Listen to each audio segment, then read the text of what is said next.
Kcal News, Los Angeles. Well, the storm left quite a bit of damage throughout LA. It slammed roadways with reports of trapped cars and toppled trees. Kcal News reporter Tina Patel shows us the massive damage one family woke up to in Sun Valley.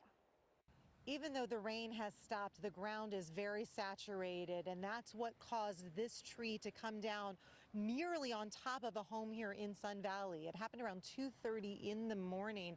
The homeowners say they had no warning. All of a sudden they heard a sound, and when they looked outside, they saw this large tree that had crashed through their fence and crushed two of their cars.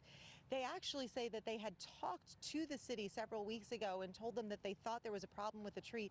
They didn't get an answer from the city, but they are glad that the council member for this area came and visited them this morning, and she is vowing to make sure that she can help.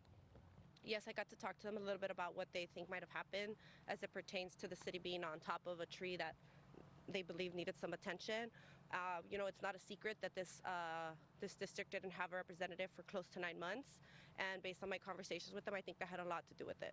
The family says even though they have a big cleanup ahead of them, they are feeling grateful that no one was injured. They say if this tree had actually fallen on their home, it was their grandchildren in that corner of the house that could have been hurt. In Sun Valley, Tina Patel, Kcal News. Well, taking a live look at our coast, Huntington State Beach, while it may be sunny, it does remain closed today, along with Bolsa Chica State Beach, Crystal Cove State Beach, Doheny State Beach, San Clemente State Beach, and San Onofre State Beach. In LA County, officials say you should stay out of the water until Thursday. Well, taking a live look outside in Santa Monica, where you can see people are following that rule there, at least most people there. No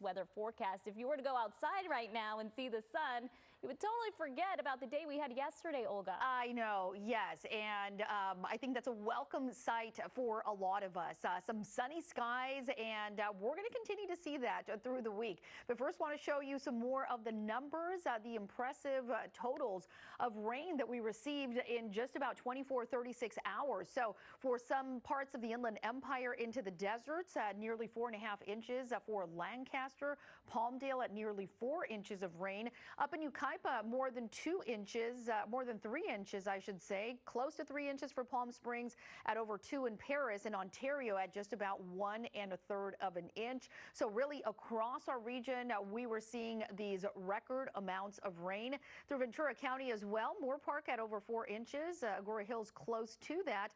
Just over 3 for Simi Valley and Thousand Oaks, 1 1/3 for Ventura. Oxnard at nearly 1 inch of rain. So things are drying out. That is the good news. So what is left of Hillary, that storm, or actually now post-tropical cyclone, continues to push to the north. So now passing over Nevada. For us now, we are looking at some dry conditions. We did have a little bit of lingering moisture earlier today, but take a look. We are looking at just a little bit of cloud cover. And as you just saw in Santa Monica, we are also looking at some sunshine out there, which we will continue to see as we head into later this afternoon. So we'll take a look at that 7-day forecast.